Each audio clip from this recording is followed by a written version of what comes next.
Mabia la betami azu frappe azu le couteau général donc a betami na nenga osaranate Zoro Mabia la betami pourquoi pona nini makamba boyi na mboka na biso zo salama un Congolais afin na poto journaliste quel que soit barando nae quel que soit l'insulte nae na niveau ya page na ndenga salaka tout ça bani ndenga chaka mais s'il y a un problème pourquoi comme ça veut moko mukolo un papa 60 ans zoba.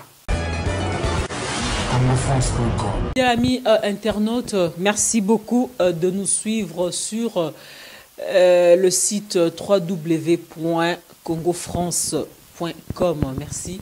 Yayemei Didi, Monsieur Didi, en tout cas, Libosso à micro, votre humble servante, Marlène Kassanga, Mille Esprits, Marlène Kassanga, leader des naturels. Et dans cette émission, je ne serai pas seul parce que je serai accompagné de mon confrère qui n'est même pas présenté, Binon Soboye, billet à fan des Juifs Noirs, à qui j'ai dit bonsoir. Oui, bonsoir Marlène Kassanga. Afin de te voir comme ça, la première question qui me revient, ça dit Nena Yeba. Pourquoi avoir afin des Juifs noirs? J'espère, en tout cas, j'ose croire que te belé la rayo, se poser la question, peut-être la réponse, mais on a songa baron car vraiment pourquoi combo ya afin des Juifs noirs? Est-ce que maman beauté là? Non, en fait, merci beaucoup. Vraiment, na bande de connaissances sur la c'est 3W Congo France. Merci na bande il y a 3W Congo France. Merci à Didi Dipomba. Merci à vous tous. Merci à Yatchi qui est derrière la caméra. Merci.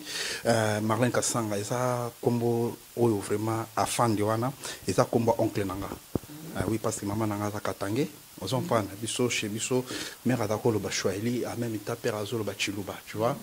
Oui, en fait, ngasko nada noko il y a nada comment je dirais nani ne parle pas homo hein ndoi il y a leki ya mama biso on s'en prend so ya taka chef basoda so chef basoda ba benga bon afande so tellement ngai na yeto to zaki ba kombo moko et puis afande na wana ya onde yakapa nanga parce que afande ça la combo vraiment eza na langue swahili parce que bato ba swahili ba ebina ko sate donc c'est un peu ça mais juif et il y a qui quand tout nous a appelé mon leader naturel Marlène Kassanga juif oui que ba juif bazana mbonge belé c'est aux mbonge belé t'es biso toi ba luba toi ba vrai juif to kola na pas cité ah ba luba non so ba juif oui ba luba tout ah na ba raté na bikali te ba luba tout ba juif bangambo ba rebi nitinga bo na kola na pas cité na kola na kozanga ko milikité na kola na kozanga eloko koliate et puis nazalaka toujours na vie nanga au moins mutu moko bo favoriser on s'en prend et puis na ndeto ya ba poto te ofanda ba mboka c'est pour cela comme on a fait mal ba ino fana portango pour bien afin des Juifs noirs je soir que binon so bolandara émission afin des Juifs noirs na kati ya Congo France pour comprendre pourquoi ba bengara e kombo wana alors lelo vraiment en tout cas na benga ki mbango ngabi afande Olanzi est-ce que Olanzi ba vidéo ya tongo ya lelo to mone ba site be ba boki ndeza la ara biso tout le na tongo to la muki ndeza ara to zo vérifier Facebook to moni ba site ba beti Zoro Mabia ça dit Zoro Mabia la betami azu frappe azu le couteau général donc a betami na nenga osaranate Zoro Mabia la betami pourquoi Zoro Mabia la asana barando na batunini oyo ke sali ke babetaye balobi ke basaki tricage na anniversaire ya Gloria Olangi parce que Zoro Mabia la kenda ka anniversaire ya Gloria Olangi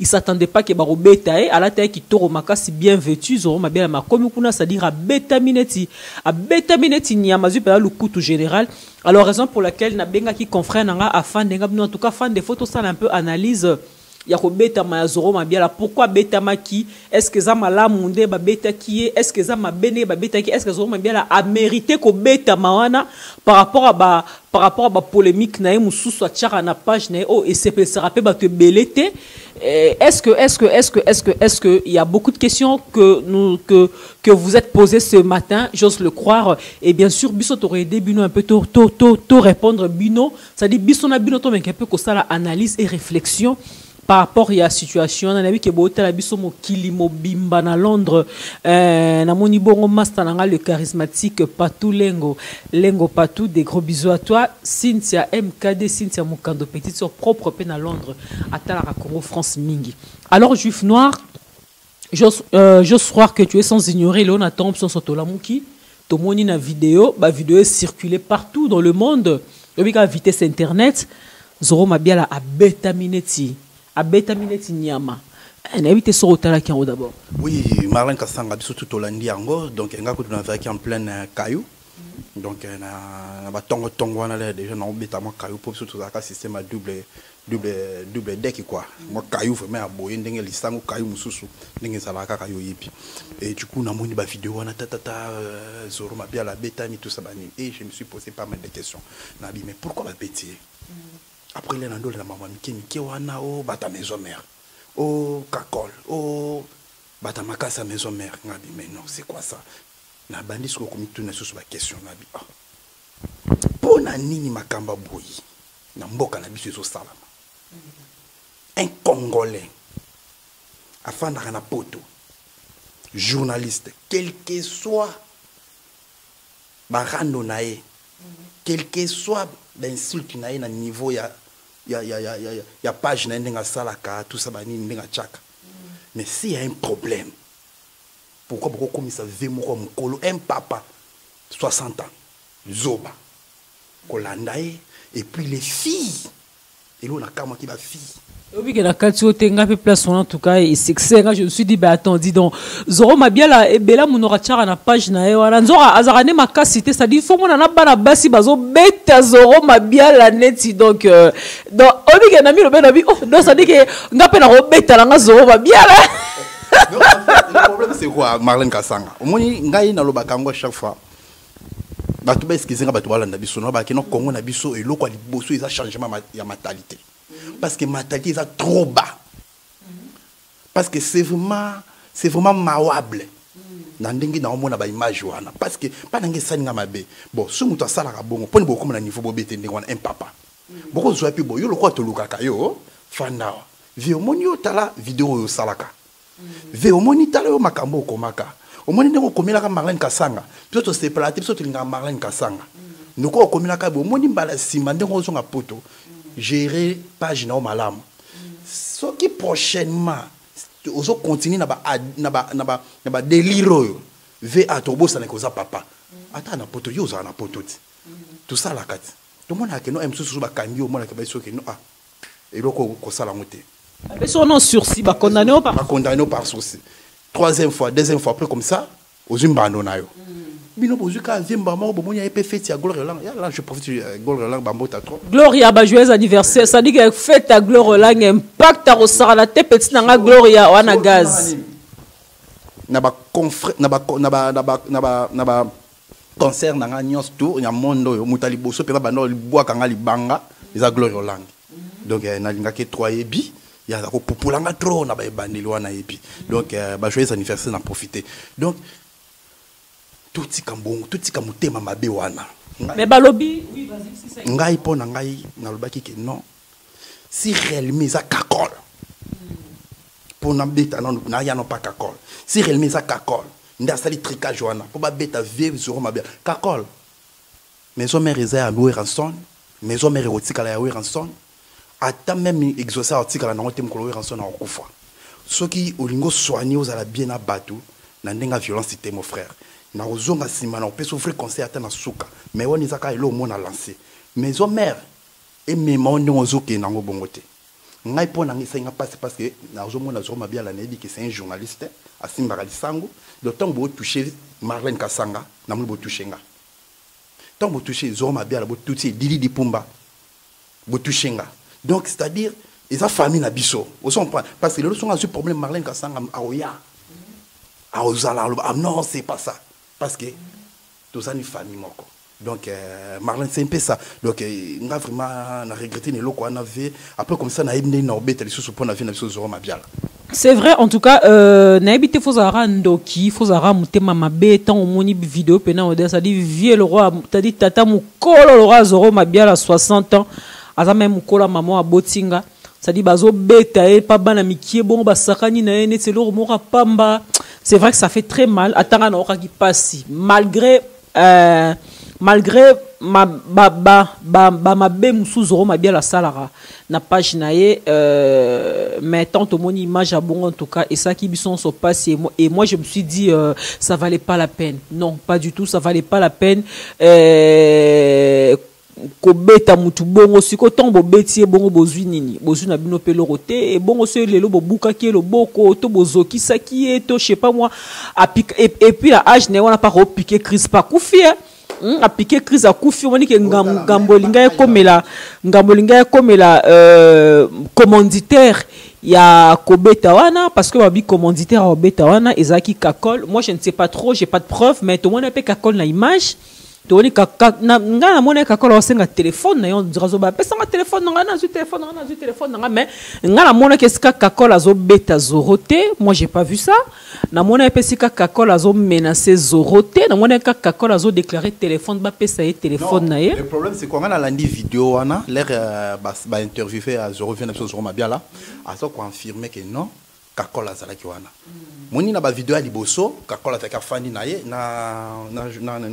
na musicien mususu awira o auta pas fallu et pas faire o nani comment elle s'appelle non ba fanda ki pembeni moko wana biso to mona ki ba image zaki na tranquille problème ezala ki te mais vient avec confirmer lobi que non muto liboso na groupe o bazo ko menacer o ya yebi ils a papi kakol c'est par là qu'il faut comprendre que non papi kakol muta bétisier suite à quoi à lobela wera mabe c'est pour ça que on tout à l'heure wera et sa maison mère les lobos ceux qui cacolent à la maison mère té ba aux sous mutaba comme sous beta maison mère quoi marcher kaka mais ceux qui les lower azaté maison mère était même pas exaucé tout monde la même fait ce qui c'est denga qui vous on papa ou manana qui vive la musique et ya na fallait pas payer ça ba papa mazala bana combien bazo mika bango moko ba ko kango et so simba te voir même ba fait na biso o to za ba ona ba poto ba beta ba vivre la musique c'est pour cela nga isenga passe mais papa tant musicien et Marlène Kasanga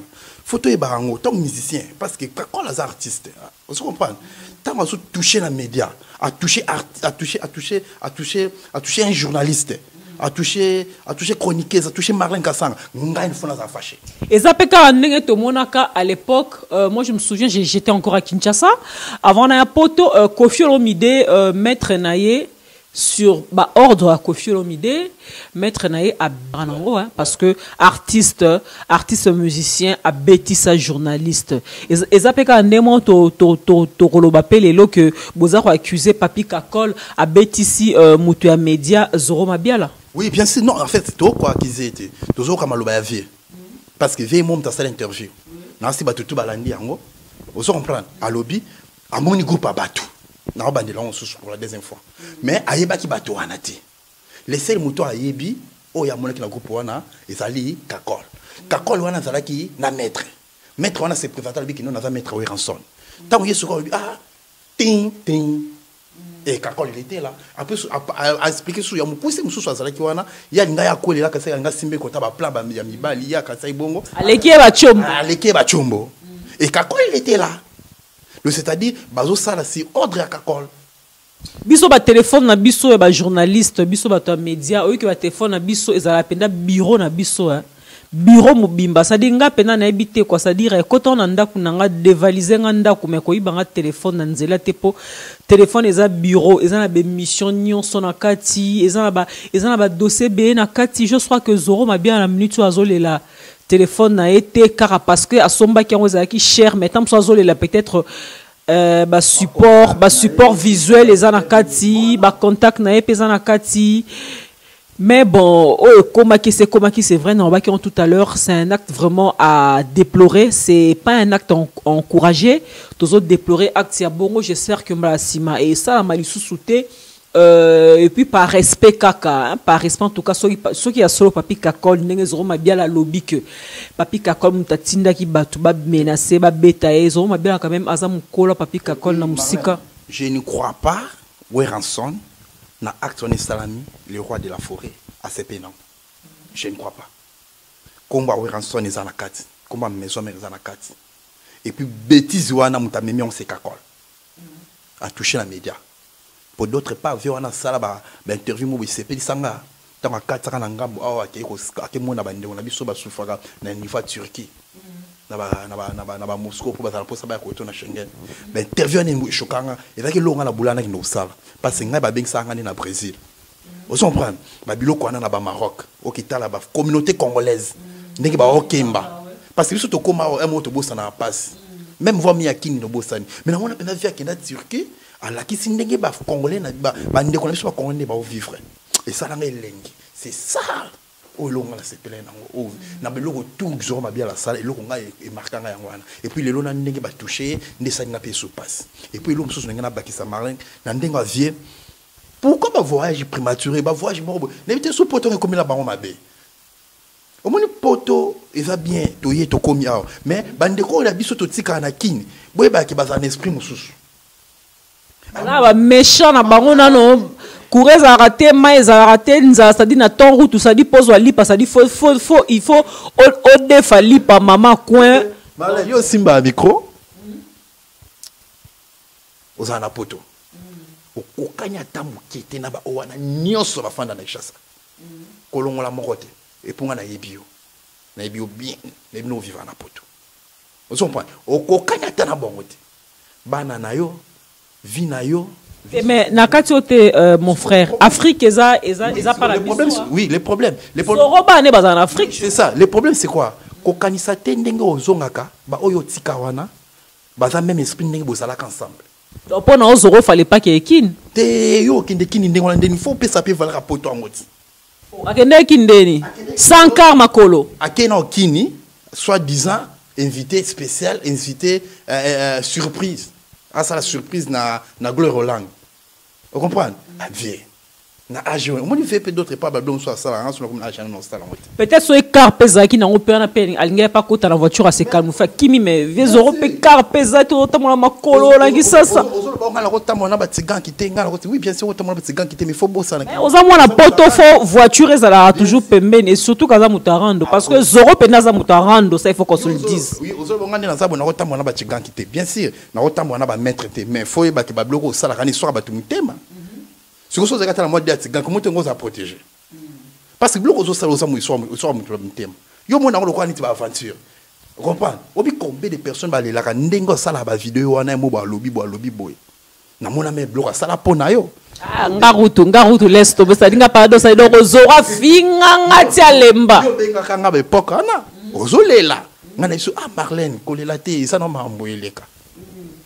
Mais le yo qui passe pour ba bêtier. Et ça n'a pas si pour nous mutunga les gens ont ça m'a bien ma bête et puis dans la âge à 0 ça dit papa 60 ans asa même pas na âge à maman botinga muta bongo ça lembi na ebo ke robeta e so akoya ki wana azu problème en tout cas ngala olinga peu car na lobela un peu sur ba page ou polémique comment les ba page msou te ba mso ba touté hein neti sœur na biso la bouche autorisée nazo mo insulté mikolo azala sœur ko tara la bouche abana la ba senga la ndundu mo ba fanda ko ta melin ala moi si abana la la bouche autorisée avec la mona qui souté na habité qu'est-ce qui se passe la bouche autorisée neti mtoko la bouche autorisée Yegutu abatama na etu ebiete amona na ati. Et puis la bouche autorisée, c'est vrai, au début, abandana ba polémique moko ça dit inutile ya osarana teme. Et puis après na ki remarqué la bouche autorisée a comme est-ce qu'on retient ba information na ya Congo. Au moins pendant guerre na Congo la bouche autorisée a tché. Au moins pendant député moko boya sali boye po na Congo la bouche autorisée a tché. Ça dit à se focaliser qui car la ba polémique et pola wana té. Ameka qui est un peu comment dirais-je, Ameka qui est un peu qu'on s'est surpassé, Ameka qui est un peu qui s'en a battu que a coli, a commis mature, la bouche autorisée a commis un coach ba information, ba vidéo, et autres à la sociale yamboka, peuple congolais quoi, et à la peuple politique yamboka, j'ai la bouche pétoée bakete. J'ai la bouche, moi je connais. Bon, papa, j'ai bon, na sanité pas je m'soussou et comment changa Petro paparazzi bon paparazzi bata magano bata miwana c'est bien le problème est ça te mais vient la biso siko zoronda solo zoronde siko abimi sa face zoro ba bien là musale ka ko finga batu na page na ye babiso nyonso to finga na page Zoro Mabiala ça dit laisse tomber. Puis à l'époque nga siko bando finga nga sika na internet non na zo maîtrise au finga mate ponga panuka siko so finga ya na page na yo ya net opesinga bonjour ya net opesinga bonsoir et êtes tuninga dis-moi comment tu vas bien et êtes salinga un clin d'œil de balobaka. Mais à l'époque eko finga ma ebandara sika na ba page wansko zora zo finga même nga so zora finga ankana mano supporter te na ndako lela grâce mbizi ayeb masolo o na zolo ba place azali. Alors Zoro Mabiala elongine eyebani na ngona page na e ayebani ami bomba te nde baninga ba mi bomba Zoro Mabiala ami monisa. Siko d'après yo ndenga finga rabatu wana ndenga loba ba n'importe quoi, est-ce que batu yango bazala kana sengo na ye non muta ozana sengo na zate nga pina zaka kolela ti nga ko tezalaka na sale émission ba che commentaire ba finga na sina leli donc izala bongo mutu moko ta ako sala ndengo zoloba en fait il faut comprendre des gens au moins des gens faut ba kata mona poto ozomona apesa déjà mo valeur wana za pe mona poto le ta mona poto akala. Vous comprenez? Tant que nous sommes voyage pour qu'il y ait faut préparer un aucun voyage qui boudikité et puis faut que non aucun na milieu nini milieu wana no kende wana na mutabarando donc alors na aucun na banai ngai ko tuna poto ni na vabo so na bi na aucun na aucun na milieu mo bosongolo na deux frères na tambo wana bango frère Richard na frère Jean-Paul na bi que non moi deux personnes plus il y a Chichi caméraman à Congo France na on a 3 personnes donc ce ko yé na lo to 4 tu vas 4 mibale subo ye faut bino pe bozala bopika nga mo pene na zabo keba rosutuka ba na longolo mo lomo donc voilà quoi donc ve ndenga zawana en tout cas ameka vraiment ko changer atika makambo ko kende ba Kinshasa na ndenga o kende wana na petit soka za na moi sina akomisaka moi sina cheval blanc na petit soka za na poto to azala na Kinshasa soka za na poto afana na poto na yoki maintenant qu'ils auront ma bien la émission sali lelo et pas à lekinangai Glody Diasuka moi si à Tracy Mbelenga Pro non qui il est en train de prôner pour la paix. Il a beaucoup parlé sur la paix aujourd'hui dans son émission et puis émission Mora Salaki c'était avant hier naba petite sœur nanga ba les Kardashian Zoro Mabiala lobby à Kinshasa pour na koluka ko réconcilier les Kardashian na équipe nationale. Nazo monae azolobela mingi la paix mais tandis que yemoko na page nae achaka kimiate. Zoro Mabiala ozolobela la paix na sepele na makasi c'est très bien et surtout par rapport à âge nayo 60 ans ezali âge la paix fois banda on a page nae batu ba moni paix moko na paix na page naye après yo ko bimisango libanda voilà 60 ans ezali âge ya sagesse 60 ans ezali âge ya expérience. Moi je sois que lokola azo fêté 60 ans naye a remeka un peu de balobara de mettre de l'eau dans son vin, c'est-à-dire avec un peu ko doser moukié lokola komi kolobi la paix c'est très bien. J'espère que la page naye paix a rotia paix mambaro Maramokotia batu na page ke batu baza l'intéressé ezala ke beleza ko finga te ta li solo ya ba les jumelles oyo bana o ba jumelles ba refulaki mutu ala kisi biso loko wana ezanani j'ai la bouche muta sa ke mission eza Vincent mais ezwa ki nanu buzz te muta pesa ngo buzz ezata ngo j'ai la bouche atie yango na page naye et sali buzz ba moko et toucher congolais nion soit fan d'arabe de partout dans le monde congolais mon côté atikala qui indifférent na likamba ba jumelles refoulées muta tchaki yango ezali j'ai la bouche donc j'ai la bouche a voulu nous faire comprendre que au-delà de toutes ces polémiques qu'elle est en train de créer sur sa page elle peut aussi apporter quelque chose d'intéressant pour le peuple congolais à pesa biso preuve Zoro Mabiala loro la yo oromi ko be la paix ya trop laksa biso pe ke ya solo okomi mutu paix tika ba bêtise o tchara na page na surtout na âge na yo eza bien te oza mutu moko tfonde opesa rande ba leki conseil mais ole yo mona mukolo osala rabuzoba ozo sala tala lelo e futi yo bien te tozo regretter ka parce que azali parmi biso ba journaliste les longs de bêta qui Zoro Mabiala tout comme Boké peut bêta juif noir à Fande tout comme Boké peut bêta Marlin Kassanga c'est pas une chose à encourager et ça là ils sont pas si mais Zoro Mabiala tam suna kindenga zana a comme une insécurité oui a comme une insécurité pour nangai juste pour na ko moi conseil premièrement pavé na mona ki azolo ba na za bien mais bosa banda ki on a lalité tout ça bani mais tout mona ki ndenga katani potave ala potamo a mbunzu conseil na peso vezonga poto mbango na yebi ndeko mo ba kufa to benga ngu mutako na vélo ko seka mutako na vélo ko seka mutako na vélo mon ami so bateau o seki mais retour ya na palin keba surtout bo lobby to zangio pota wana ezo présenter déjà maman la tétanos au sarana tenga mona ki wana musika venga na osenga ove zonga poto mbangu luka médecin na yo okota penza mwa ndenge ezalaka na ndenge poto sincère na badolo batu ebinde basala biso na poto fima po baye baso ki mabeza na mtsoto moto zonga poto mbangu ve conseil na obsa ko sala teke ko seka muta ko ina velo bano sala siko be émission au moins on le croit bes keba osada na 60 zebele keba ve zonga poto mbangu récupérer mbamo ko avion yaka lukambo ba soigner et ça la bien alors ba fille obobeta ki vie bosalinga pasi bosalinga soni na mona fille mo bazo sopela ve ceux qui masuba ceux qui mai mais Congo ezo ki bien té mboka la biso eza bien té André Kimbuta tambola kawanati bomonde akomisi mino ki chasse comme fulu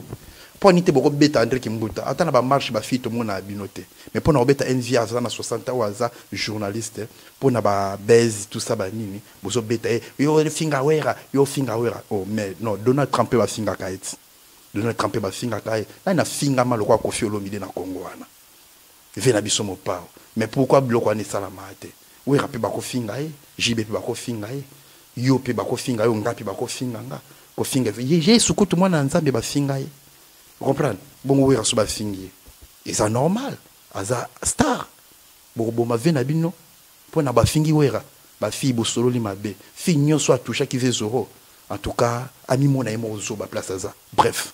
Mais la CP de l'eau, Mozo, Mabiala, Aloba qui n'a interviewé Sali Lelo, Alobi, il va pas déposer plainte contre Papi Kakol, non, pas du tout. Il a décidé de ne pas déposer plainte. À Salipega bien, à Bomine Moto, Zoro Mabiala, mais en tout cas, prends soin de toi.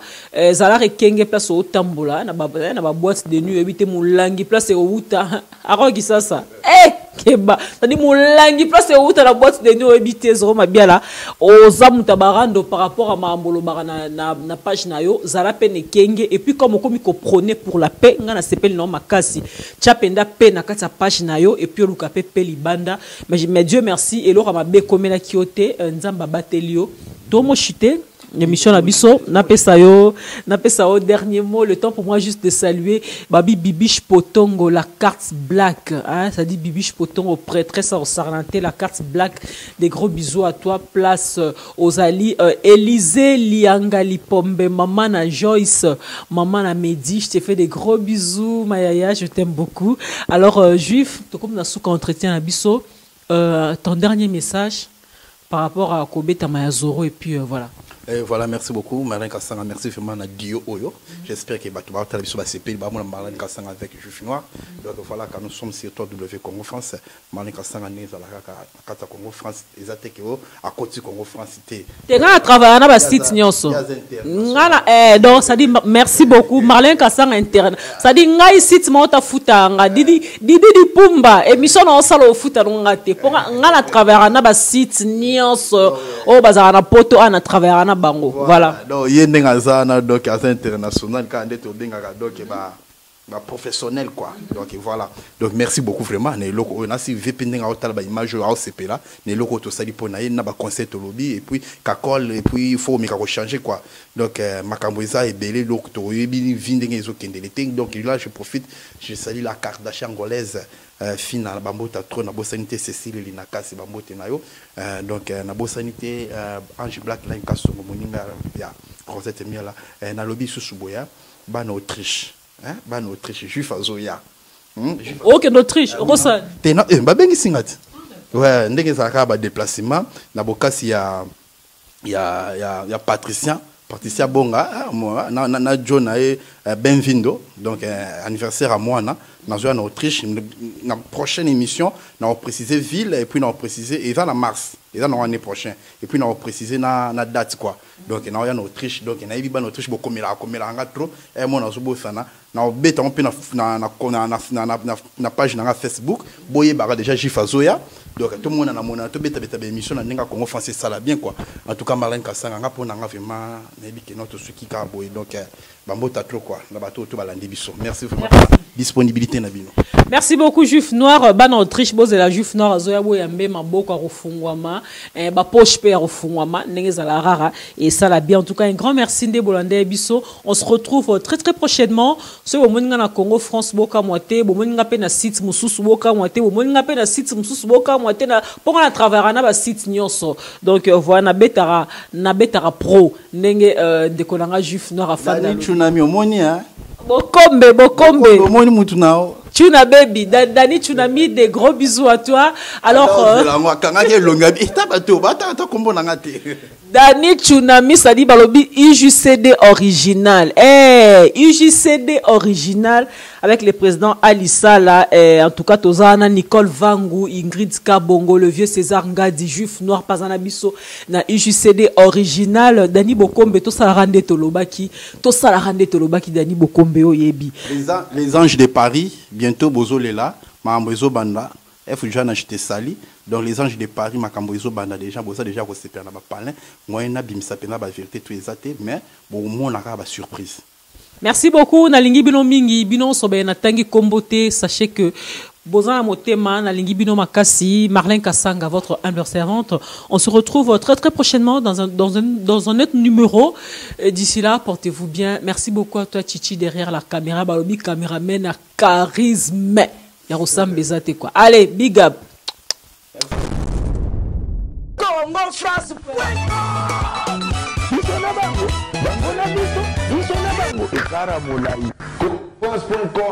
Site ya Kolo Masolo à danger, Masolo à Kitoko.